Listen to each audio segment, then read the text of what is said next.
right. We're finally back with another installment of Around the Block. It's been a while. It's definitely been a while. Mm-hmm. And if you don't remember, which you probably don't, because, I mean, why would you? I'm Greg Carlos, assistant producer, and I'm with... My name is not important, so don't worry about it. Oh, hey now. Obviously, the radio doesn't care about your name. So it's been a while, and what are we in today, Patrick? Yes, my name is Patrick. We're in a Hyundai Sonata 2.0 Turbo. Has a turbo. It's 2-liter 4-cylinder. Pushing close to 250 horsepower, I believe. That's not child's play. This is it's I like it. There's a lot I like about it. Yeah, we were both in. Well, did you go to the event? No.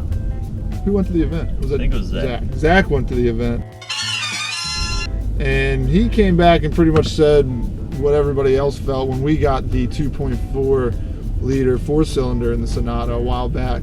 You know, the car itself is a very nice car, but the engine choice, I think, you know, for an enthusiast, it's always going to be that 2-liter turbo because it just offers so much more, and where the 2.4-liter just kind of lacked in a lot of areas. You got to go with this one because the 2.4, it doesn't feel right. Something about it.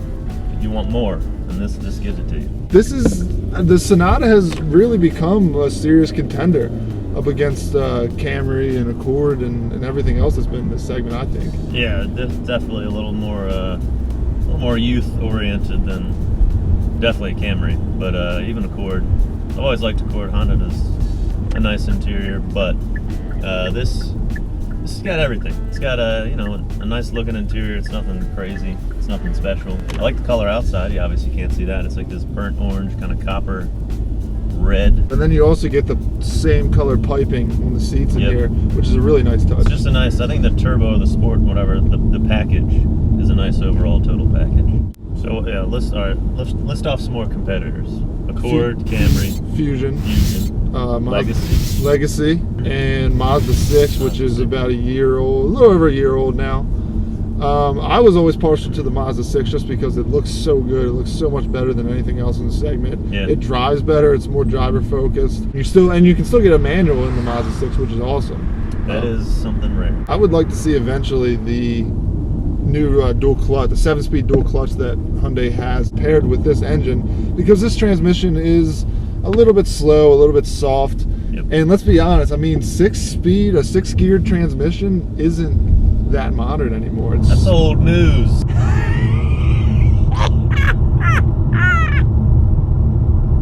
I mean, it's like if you don't have a 7 or an 8, it's almost like you're behind the times. Would you actually buy this car in this color? I know I said I like it, and you say you like it, but would you buy a car in this color? No, I don't think so. I like it like from a distance, but I just don't feel like I could live with it every day. I like it. Would you buy it though? Yeah.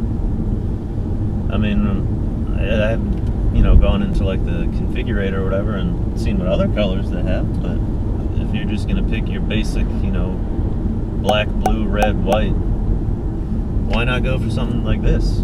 This crazy kind of orange color. I like it.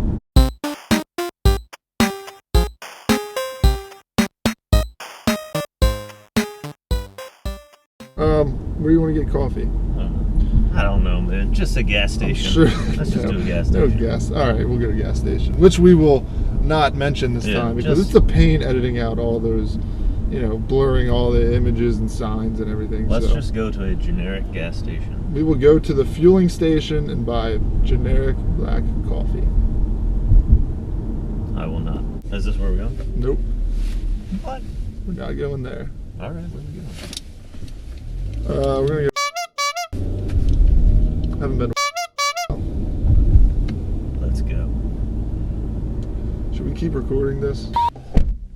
All right, back from coffee. Back with coffee. Back with nondescript coffee.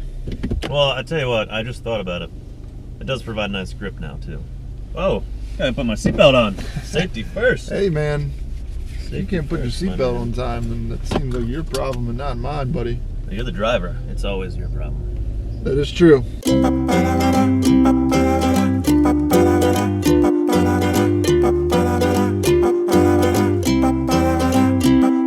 So, back to talking about cars. Season 34. Season 34. We've seen some amazing stuff already. LaFerrari, BMW i8, Alfa Romeo 4C. Alfa Romeo 4C. We will be doing McLaren P1. Jag F-Type Coupe, and that's not to understate any others that we've driven. I'm blanking on them right now. No, I mean, yeah, we've driven, Outbacks. BMW X3 was in there. There's just, there's a lot of good cars out right now. But of the heavy hitters, of the top headline ones, which one would you take? That's your 4C, your Jag, your... The LaFerrari doesn't really even compare. I would say LaFerrari doesn't count because just, even for those high-priced vehicles, that one sets itself way apart. But it was a really cool that's car. $1 million+. I'm going Alfa 4C. I mean, for me, that was the best driving experience I've had in quite some time. And it wasn't just the drive. I mean, it handles really well. It's so low to the ground, great weight distribution, but just the feel of the car, the way the engine's right behind your head, you hear every single noise, you feel every bump. It's, for me, that was it. All right, now if I have to pick another one separate from you, I'm going to say the F-Type Coupe would have to be. Not the i8? Or are you taking the i8 out of the category too? Because then we're taking everything out of the category. No, the i8's not. Well, that F-Type Coupe that we had was over $100,000, wasn't it? Just about. Yeah, over 100.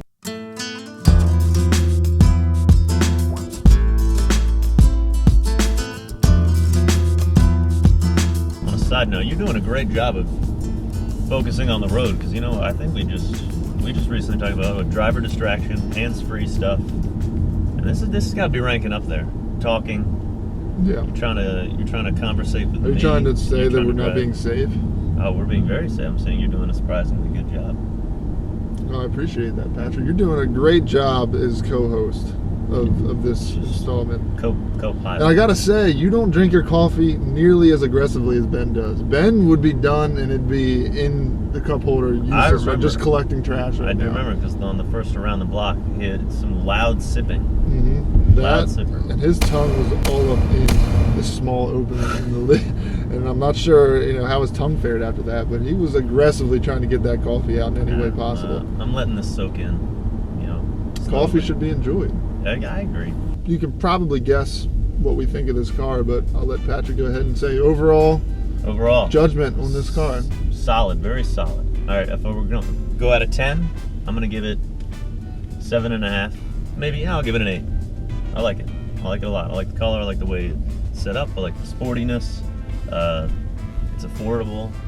Sonata, big step up this year for all the trim levels and all the models, but I'm sold. Yeah, I have to agree. I mean, if you thought the last Sonata took a huge step forward, this one may even leapfrog that one. And if you have to shop in this segment, Sonata's got to be in your top 3, maybe even 2. Right. I mean, it's not just Camry anymore. It's not just Accord, Fusion. I mean, there's so many good cars out there. So yeah, I'm gonna go ahead and say an 8 as well. And I mean, you don't have to be a mathematician. That's an average score of 8 between the two of us.